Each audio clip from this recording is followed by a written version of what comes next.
कोई काबिल हो तो हम शान भी नहीं देते हैं, कोई काबिल हो तो हम शान भी नहीं देते हैं, ढूंढने वालों को मंजिलें नहीं देते हैं।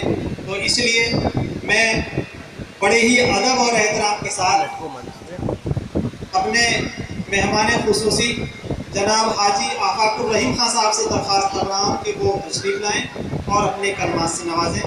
हाजी आफाकुर रहीम खान साहब।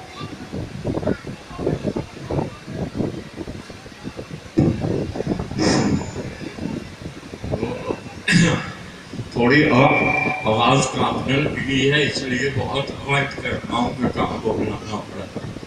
अदरवाइज से दरखास्त कर रहा हूँ कि जो कुछ कहना है मंच के पीछे ना बोल हमारी काम बोल रहे। आज की इस प्रोजेक्ट के सदर मोहतरम इस पर बैठे सभी अंतराल और दूर दराज के स्कूल इस जमाने में एक पिक्चर देखी थी, हो सकता है पुराने लोगों ने वो देखी हो। पिक्चर का नाम था मेरे हुजूर, और उसके अंदर राजकुमार एक डायलॉग बोलते हैं, जितेंद्र कुछ कहते हैं तो राजकुमार ने एक डायलॉग बोला था कि जो बात हमने सोची भी नहीं थी तुमने क्या कहते थे। आज मैं उस डायलॉग को इस तरह से कह रहा हूं कि जो बात मैंने सोची थी वो तुमने कर कैसे दी। वाह, ताली बजाओ। हकीकत है। मैं सबसे पहले तो उस शख्सियत का जिक्र कर रहा हूं जिसने अपनी जिंदगी को तरक्की की तरफ ले जाके रोकते हुए इस गांव के अंदर आके ये स्कूल खोला और उन बच्चों की तरक्की की बात सोची जो इस तालीम से महरूम है। अगर बप्पू कहीं उठने में या शाहीन बाग में एक हॉल लेकर कोचिंग शुरू कर देते तो हो सकता था उनके बच्चे भी कहीं आगे और तालीम हासिल कर रहे होते और वो खुद भी पता नहीं कहाँ से कहाँ पहुँच चुके।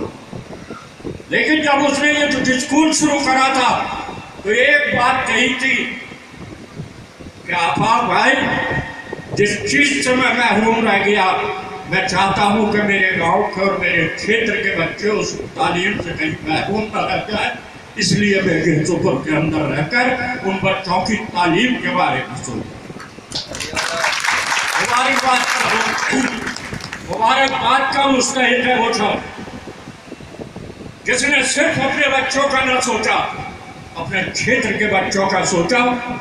और अगर कभी ये जिक्र आता है इस साइड के बच्चों का गुजराती या कहीं और एडमिशन के लिए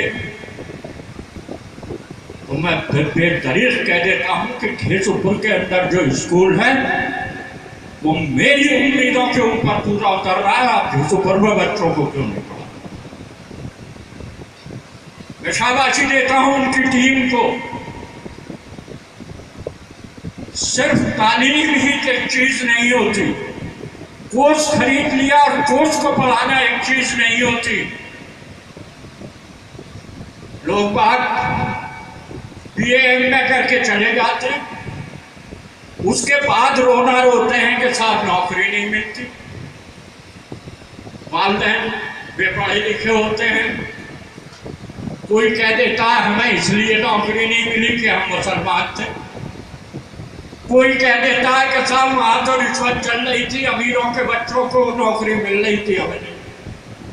लेकिन जहां पर कमी रह गई है उस तरफ कोई ध्यान नहीं देता। मैं मजाक में एक वाकया सुना रहा हूं कि एक लड़के का सिलेक्शन नहीं हुआ कर, उसके वालिदैन के कहने लगे हम जैसे किसी के पास कि साहब पढ़ा के क्या करेंगे बच्चों को। क्या हुआ भाई? कहने लगे 66% सही जवाब दे के आया था, फिर भी मेरे बेटे का सिलेक्शन नहीं हुआ। इसलिए नहीं हुआ कि वो मुसलमान। भाई कंपटीशन होता है उसमें तो 98% भी आ जाते हैं, लड़का साथ था। कहने लगे भाई 66% क्या जवाब दे के आए थे? बोले कि बस 3 सवाल पूछे थे उन्होंने 3 में से 2 तो मैंने सही बता दिए, एक रह गया था वो नहीं बता पाया, तो 66% तो सही बता दिए थे। पूछा भाई क्या पूछा था, कहने लगे मुझसे मेरा नाम पूछा, मैंने कहा हामिद खां। बोले कहाँ के रहने वाले हो, मैंने कहा बुगराची का। बोले चेयरमैन कौन है वहाँ का, बोले ये बता ना पाया मैं, फिर आगे कुछ पूछा ही नहीं, तो 2 तो सही बता दिए 66%। आज ये म्यार हो गया है तालीम का।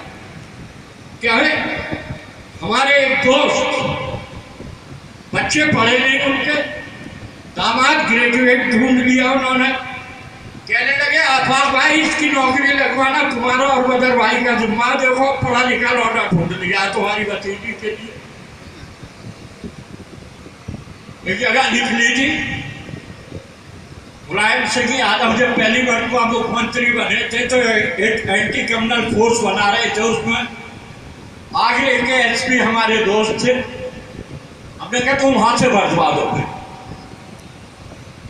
उसमें सिर्फ इंटरव्यू था, जब अगले दिन इंटरव्यू था, मैं और बदर भाई और उस लड़के के ससुर और वो, हम चारों जब आगरे के लिए चले तो अलीगढ़ से निकल के मैंने कहा बेटे ये बतलाव रहा प्रेसिडेंट ऑफ इंडिया का नाम क्या है, याद है बदर भाई?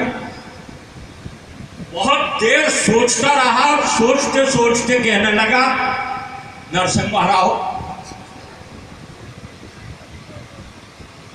मैंने कहा बेटे हम प्रेसिडेंट ऑफ इंडिया का नाम पूछ रहे हैं। बोले हाँ जी। मैंने कहा शायद इंग्लिश में ना समझ पा रहा हो। मैंने कहा राष्ट्रपति का नाम पूछ रहे हैं कि राष्ट्रपति का नाम क्या है इस देश के। कहने लगा नरसिम्हा राव। उस जमाने में नरसिम्हा राव प्रधानमंत्री थे, उसके ससुर जो भी पढ़े लिखे थे, महिलाएं बैठी हुई हैं इसलिए नहीं कहूंगा, एक उन्होंने मोटी सी गाली दी और बोले जा का नाम तू ले रहा है इसे तो मैं भी जानूं कि वो प्रधानमंत्री है, ये पता नहीं कि प्रेसिडेंट कौन है। बोले जी चलो तुम्हारी कोई गलती नहीं है, वापस बोल लो गाड़ी, इन सालों को नौकरी। तो हकीकत ये है कि हम किताबें पढ़ के रट के नकल करके और पता नहीं क्या क्या करके बीए एमए कर लेते हैं, और उस बीए एमए करने का नुकसान ये होता है कि जिसने बीए कर लिया और एमए कर लिया उसके बाद वो खेती से भी गया, भैंस का गोबर उठाने से भी गया, दूध काटने से भी गया, और नौकरी उस शख्स को मिल नहीं सकती। क्राइम बढ़ रहा है, गुंडागर्दी बढ़ रही है। आज से पहले सन 78-80 के अंदर अगर कोई इंजीनियरिंग करके निकलता था तो महीनों अखबार पढ़ा करता था कि पीडब्ल्यूडी में जगह निकली या नहीं निकली, इरिगेशन में जगह नहीं निकली। आज ये दौर है कि नौकरी की कमी नहीं है। अगर आपके अंदर टैलेंट है तो कैंपस सिलेक्शन होता है, कंपनी वाले जाके इंजीनियरिंग कॉलेज में से भर्ती करके ले जाते हैं।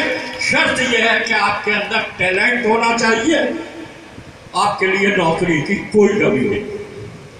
आज सरकार ने 2 हिस्सों में एजुकेशन बांट दी है। एक वो एजुकेशन है जहां से टैलेंट लेके निकलते हैं, एक वो एजुकेशन है जो हमें देहातों के अंदर दी जा रही है, जहां का म्यार इतना गिराते चले जा रहे हैं कि बच्चा हाई स्कूल में 65% ला के पास होता है, और उससे पूछो 1/2 बड़ा होता है या 1/4 बड़ा होता है, तो जवाब देता है कि 1/4 बड़ा होता है। सिर्फ इसलिए बांटी गई है कि यहाँ के बच्चे इसी लेवल पर रह जाएं कि वो 1/4 ही बताएं। ऐसा ना हो, जहाँ के बच्चे अच्छी तालीम हासिल कर रहे हैं, इन जगह के बच्चे भी अगर अच्छी तालीम हासिल करके उनके मुकाबले पर पहुंच गए तो फिर 100 लोगों में से 1 का सिलेक्शन होगा। अब तो 80 हम यहीं पर रह जाएंगे, 20 में से 1 का सिलेक्शन होगा। इन हालात में बहुत जरूरी हो गया है कि ऐसे प्रोग्राम रखे जाएं, बच्चों को जो है तालीम के साथ साथ जनरल नॉलेज होनी चाहिए। अगर बच्चे के अंदर जनरल नॉलेज नहीं होगी तो किसी भी इंटरव्यू को फेस नहीं कर सकेगा बच्चा, कहीं जाके अपने टैलेंट नहीं दिखा सकेगा बच्चा, क्योंकि इंटरव्यू के अंदर काफी पेन नहीं दिया जाता है। ये नहीं कहा जाता है कि 4 और 4 को जोड़ के बता। वहां पर देखा जाता है तो ब्रेन देखा जाता है, वहां पर देखा जाता है तो बच्चे के टैलेंट देखे जाते हैं। और जिन बच्चों में टैलेंट होते हैं, जो जर्नल नॉलेज जिनके अंदर होती है, वही बच्चे वहां पर जाके बेबाकी के साथ जवाब देते हैं और अच्छी से अच्छी नौकरी होती है। मैं फिर एक बार मखफूफा को और इनकी टीम को इस बात के लिए मुबारकबाद देता हूं कि आज उन्होंने शुरुआत करी है। प्राइज भले 50 बच्चों ने जीता हो, लेकिन तैयारी कम से कम 200-300 बच्चों ने करी होगी। और मैं समझता हूँ इस क्षेत्र के 200-300 बच्चे जनरल नॉलेज के अंदर कुछ ना कुछ उनकी मालूमात जरूर होगी। 1100 बच्चों ने 1100 बच्चों ने, आप लगा लीजिए, जब 1100 बच्चों ने तैयारी करी है तो वो ये नहीं कहेंगे कि 66% तो सही कह के आया था, 33% की बस गलत रह गया। अभी मेरा भांजा कह रहा था कि दुश्वारियों से गुजरना पड़ा है, अपनी दुश्वारियों का जिक्र भी सुना रहा था। अगर आप बोर ना हो रहे हो तो 5 मिनट और ले लूं आपको। जी बेटे अभी आपकी बहुत कम हुआ। यहाँ पर तनकीद जो होती है वो काम करने वाले पर होती है, तनकीद उस पर नहीं होती जो चौपाल में बैठता है या घर पर बैठता है। एक किस्सा है कि एक पोस्ट मास्टर थे हमारे सादक भाई जैसे, ये भी बहुत नहीं पोस्ट ऑफिस में। पोस्टमैन ने एक खत देखा, उस पर लिखा हुआ था आसमान पे पहुंच के अल्लाह मियां को मिले। वो मोहर लगाते हैं ना पहले, तो मोहर लगाते में उसने देखा पता कि आसमान पे पहुंच के अल्लाह मियां को मिले। उसने पोस्ट मास्टर से कहा कि ना लगा देखना मास्टर साहब ये कैसा पता लिखा है कि आसमान पे पहुंच के अल्लाह मियां को मिले। तो उसने कहा यार दिख रही हो क्या है। उसने लिफाफा खोला, लिफाफे में लिखा हुआ था अल्लाह मियां रमजान शरीफ आने वाले हैं और 2 रुपए मेरे घर में नहीं है, अगर तू 200 रुपए भेज दे तो मेरे घर में कुछ दाना पानी आ जाए, मैं रोजे रख लूंगा, इबादत कर लूंगा। पोस्ट मास्टर ने सोचा, शरीफ आदमी था बेचारा, उसने सोचा बहुत गरीब है और बहुत सीधा है, उसे कहीं पुण्य में पैसे वैसे देने थे। उसने कहा ले भाई देखियो पीछे पता लिखा। उसने कहा आगे पीछे पता आएगा। कहने लगे 100 रुपए का मनी ऑर्डर कर दे, बेचारा बहुत ही गरीब आदमी। उसने 100 रुपए का मनी ऑर्डर कर दिया।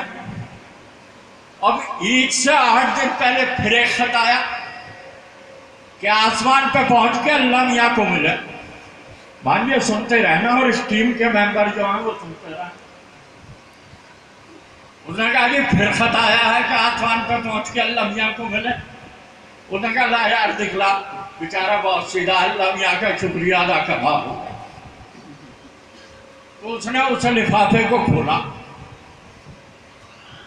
लिफाफे को खोलने के बाद पढ़ा, उस पर लिखा हुआ था अल्लाह मियां तेरा बहुत बहुत शुक्रिया कि तूने मुझे पैसे भेजे। अब ईद आने वाली है, घर में पैसा नहीं है, अगर 200 रुपये भेज दे तो मेरे बच्चों के कपड़े बन जाएंगे, तो तेरी बहुत मेहरबानी होगी।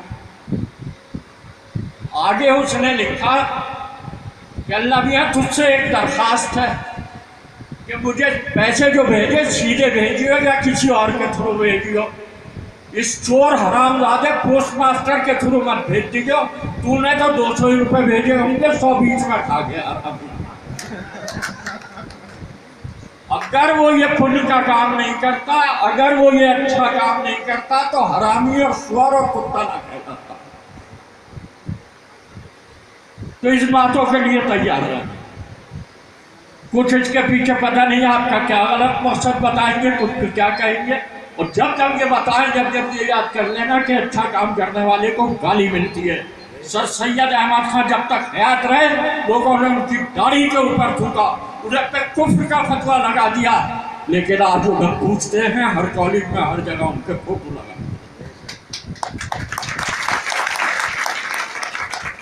तमाम गांव से बच्चे आए, इसका मतलब ये कि गांव के अंदर उन्होंने जो है जीके की प्रैक्टिस करी, उनके उस्तादों ने प्रैक्टिस कराई। और जब जब सांकड़ी का बच्चा कोई यहाँ पर आता था, चाहे वो कोई से ग्रुप का हो, लेकिन सांकड़ी के कण से हमें मोहब्बत है। जब जब सांकड़ी का कोई बच्चा आता था तो मैं ये दुआ करता था कि या अल्लाह इस सांकड़ी के अंदर ये 2-4 बच्चे ऐसे पैदा हों कि जो सांकड़ी किन्हीं भी हालात की वजह से, किसकी कमी थी, किसका गलती थी, कौन क्या था, या अल्लाह का हुक्म था, जो सांकड़ी पे एक कलंक लगा हुआ है इस बात का, तो वो सांकड़ी जहां 11 मर्डर हुए थे, अल्लाह करे ये नई नस्ल धो दे और अखबारों के ये अंदर आया करे कि बुलंदशहर में एक गांव सांकड़ी है, इस साल भी IAS वहां पर आया, इस साल भी IAS आया, इस साल जिसने IAS में टॉप करा वो सांकड़ी का था, ताकि सांकड़ी का नाम अब दूसरी तरह से लिया जाता है। मैं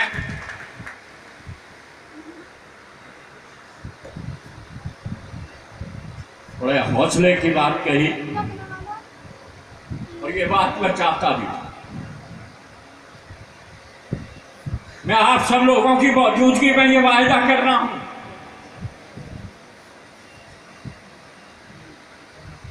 क्योंकि मैं देखता हूं, मैं बहुत कॉलेजों से जुड़ा हुआ हूं, मैंने ऐसे बच्चे भी देखे हैं जिसने अलीगढ़ के अंदर इंजीनियरिंग में दाखिला हुआ और उसके घर लाइट नहीं थी। मुस्लिम इंटर कॉलेज के मार्केट में उसका बाप जो है वो मैकेनिक की दुकान पे काम करता था।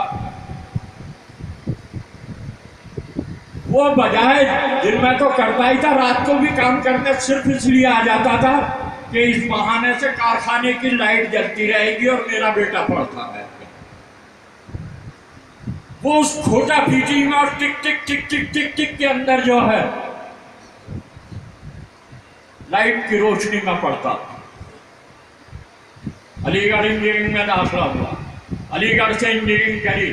2014 में जब मैं हज के लिए गया, उसे पता लगा कि मैं वहां पर आया हुआ हूँ, वहां से चलकर आया। आज सऊदी अरब में उस मैकेनिक का लड़का 14-15 लाख के पैकेज के ऊपर नौकरी कर। टैलेंट ये जरूरी नहीं है कि बड़े लोगों की तरफ से उतरे। IAS में टॉप करने वाला बंबई के टैक्सी ड्राइवर का बेटा था। अगर पार्शलिटी होती तो वो मुसलमान लड़का था, IAS में टॉप न। कश्मीर को जहां दूसरी नजर से देखा जा रहा है, वहीं पर दाग धोया है वहां के एक लड़के ने कि हिंदुस्तान के अंदर टॉप करा है, वहीं के एक मुसलमान लड़के ने IAS की परीक्षा जो है टॉप करी और वो आज जो है IAS के अंदर कलेक्टर बनकर बैठा। उस क्षेत्र का नाम रोशन हो जाता है, उस स्कूल का नाम रोशन हो जाता है, उस जिले का नाम रोशन हो जाता है। लेकिन कहाँ कमी चल रही है, ये आप लोगों से कह रहा हूं। एक बच्चे ने इंजीनियरिंग के लिए बैठा, इंटर पास कर लिया, उससे अगले साल उसका सिलेक्शन हो गया। जब बताया कि अपने कॉलेज का लड़का गवाह है, तो मैंने 15 अगस्त को उसे बुलाकर उसका हौसला बढ़ाने के लिए उसकी इज्जत अफजाई करी, उसे सम्मानित करा। मैंने उस बच्चे से पूछा, इंटर तो तुमने बिफोर लास्ट ईयर करा था, फिर इस साल क्यों बैठे तुम टेस्ट में, पिछले साल क्यों नहीं बैठे? कहने लगा सर मेरा रिजल्ट नहीं आया था जब टेस्ट हुआ था।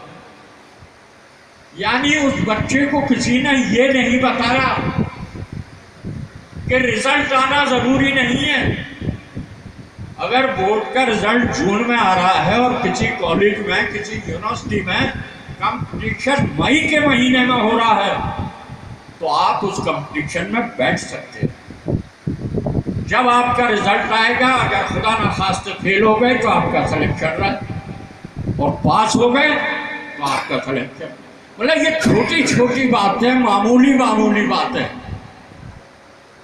जो ना तो कॉलेज के अंदर टीचर बताते और गांव के बच्चे को तो मालूम ही क्या होगा। इसलिए आप सभी टीचर्स जो आए हुए हैं उनसे गुजारिश है, और आप जो मुहिम चला रहे हैं, आप लोगों से भी मेरी ये दरख्वास्त है कि कम से कम बच्चों को ये नॉलेज करा दीजिए। हाई स्कूल और इंटर तक कर रहे हैं, स्कूलों में पम्फलेट छपवाइए कि जो आज बच्चे हाई स्कूल इंटर कर रहे हैं वो किन किन कंपटीशनों में बैठ सकते हैं। पिछले साल ये प्रोग्राम में खियाने में हमने कराया, मेरठ से बुलाए थे एक्सपर्ट, और उन्होंने बोला आपने ये कहा कि हम फ्री कोचिंग देंगे। मैं यहां पर ये ऐलान करता हूं कि जिन बच्चों को ये कोचिंग देंगे और उनमें से जिस गरीब बच्चे का कहीं गेम में सिलेक्शन होगा तो ऊंचे गांव और सैना ब्लॉक का और जंगीराबाद को छाकनी वरना निकल जाएगी बाहर। जंगीराबाद, ऊंचे गांव, सैना, इन 3 ब्लॉकों में से जिस बच्चे का सिलेक्शन होगा उनमें से 2 बच्चों की तालीम मैं पूरी करूंगा। ये सबके सामने आया लगे रहिए, और आपके हौसले को देखकर मुझे ऐसा लगता है कि हम जैसे 60 साल के करीब को पहुंचने वाले सोचते ही रह जाते हैं, और 25-30 साल वाले कर गुजरते हैं। हमारी सरपरस्ती, हमारा ताउन हर तरह का आपके साथ है, आपके पास जगह बहुत है। इसके अलावा भी अगर आप कोई कंपटीशन ऐसा रखते हैं कि बच्चों को रुकने की ज़रूरत पड़ती है, तो बुगरासी में मेरा फार्म हाउस है, चौपाल है, जहाँ जहाँ कहेंगे वहाँ पर बच्चों को ठहराऊंगा। अगर बड़ा प्रोग्राम करेंगे और फार्म हाउस की ज़रूरत पड़ेगी तो 3 दिन भी अगर प्रोग्राम चलाएंगे तो बगैर किसी मुआवजे के आपके लिए वो, क्योंकि मुझे अब एक उम्मीद की किरण दिख रही है। यहाँ पर जो बुजुर्ग दफन है, या तो उनका तो पहले ही क्या बात है कि हम सोचते रह गए और देशों के लोग कर देते। इसके साथ बहुत बहुत शुक्रिया आप लोगों का। बदर भाई के एक दोस्त हैं शोएब आलम, उनकी एक शोरूम का उद्घाटन था। ये लोग गए थे बदर भाई को बुलवाने, टेलीफोन करा, मुझसे कहने लगे यार ग्रेसपुर से आए थे, शोएब आलम की दुकान का इफ्तिताह है, मेरा दोस्त है और तुम्हारा भी दोस्त है, क्या करूं? मैंने कहा और भी कुछ नहीं कर सकते तो इतना कर लो, वो तो दुकान फिर भी चलती रहेगी, ग्राहक आते रहेंगे, लेकिन बदर भाई इतना कर लें हम आप कि जो बच्चे जीते हैं उनका हौसला अफजाई करने, और उनसे ज़्यादा इस बात की ज़रूरत है कि ज़्यादा से ज़्यादा लोग, जो लोग ये काम कर रहे हैं, उनकी हौसला अफजाई करने के लिए पहुँचें। मैं तो एक बात कहता हूँ, वालिदैन को बुलाना चाहिए, क्योंकि उस दौर से मैं गुजर रहा हूँ और मैं झेलता हूँ बुलंदशहर के अंदर कि ये कहने के लिए कोई नहीं आता कि ये बच्चा बीमार हो गया था, टेस्ट में नहीं बैठ पाया, इसका टेस्ट दोबारा लगा दो, एडमिशन करा दो। जिस दिन रिजल्ट आउट होता है उस दिन ढेर सारे लोग जिनकी ना तहसील में चलती है, ना थाने में चलती है, ना पटवारी गर्दान का, वो स्कूल कॉलेजों में नेतागिरी करने के लिए पहुंचते हैं कि बच्चे को पास करो। मैं पढ़ रहा था एक किताब, मुझे नाम याद नहीं रहा क्योंकि भूलने लगा हूं। बहुत ही बड़े बुद्धिजीवी ने एक बात लिखी है कि किसी कौम को तबाह करने के लिए मिसाइल या गोली की जरूरत नहीं होती। अगर कहीं गोली चलाई जाएगी तो 5 मर जाएंगे, 4 मर जाएंगे। अगर कहीं सुसाइड स्काउट भी पहुंच गया, अपने आप को भी उड़ा लिया तो 5-6 को मार लेगा। अगर किसी कौम को तबाह और बर्बाद कर दी है तो उस कौम का तालीमी मेयार गिरा दो, खुद ब खुद तबाह और बर्बाद हो जाएगा। उस कौम के बच्चे अगर नहीं पढ़ रहे हैं तो उनको पास कराना शुरू कर दो। उन कॉलेजों के अंदर जो है तालीम का, एजुकेशन का मेयार गिरा दो, वो कौम खुद ब खुद तबाह हो जाएगी। अगर बच्चों के वालिदैन यहाँ पर कोई बैठे हुए हैं तो खुदारा बच्चे की पढ़ाई छोड़वा देना, लेकिन किसी स्कूल में जाके ये बात कहना मेरा बच्चा फेल हो गया, रो रहा है, इसे पास करती है। और आप लोग टीचर हैं, आपके ऊपर जिम्मेदारी है इस कौम के मुस्तकबिल की, आपके ऊपर जिम्मेदारी है उस क्षेत्र के मुस्तकबिल की जहां के भी आप टीचर हैं।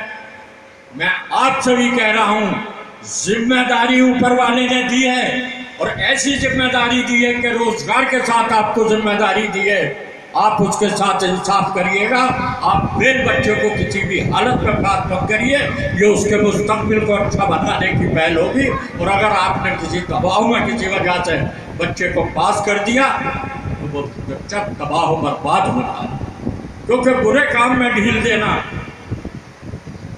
ये अपनी कौम को, अपने क्षेत्र के बच्चे को बर्बाद कर देगा।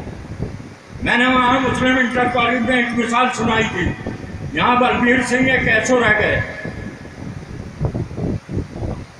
हमारे यहाँ के अंसारी अमल से कुछ जुआ खेलते पकड़े गए। मैंने टेलीफोन करा, मैंने यार आइंदा नहीं करने के, छोड़ देना। उसका फटाक से छोड़ दी। इससे 2-3 दिन पहले की बात, 5-6 दिन के बाद में फिर पकड़े गए। वो पकड़े गए जाकर वो आए, मैंने कहा मेरे लिए ये बड़ी बुरी बात होगी कि मुसलमान को जो छुड़वा दिया, हमें नहीं छुड़वा रहे। मैंने बलबीर सिंह को टेलीफोन करा, मैंने यार बलबीर सिंह भाई मुझ पर कलंक लगेगा। ये बोले आप भाई चाहे नाराज हो जाओ, चाहे मेरा ट्रांसफर करवा दो, मैं इन्हें नहीं छोड़ना। मैंने कहा ऐसी क्या खुल्लक मान ली? बोले आफाक भाई दिन रात कमाते हैं ये मेरी बिरादरी के लोग, और इसी जुए में बर्बाद हो रहा है। इन्हें तो मैं आऊंगा, लठ फेरूंगा सालों पे, जो जुआ खेलना भूल गया। ये जज्बा था उसका अपनी कौम के लिए।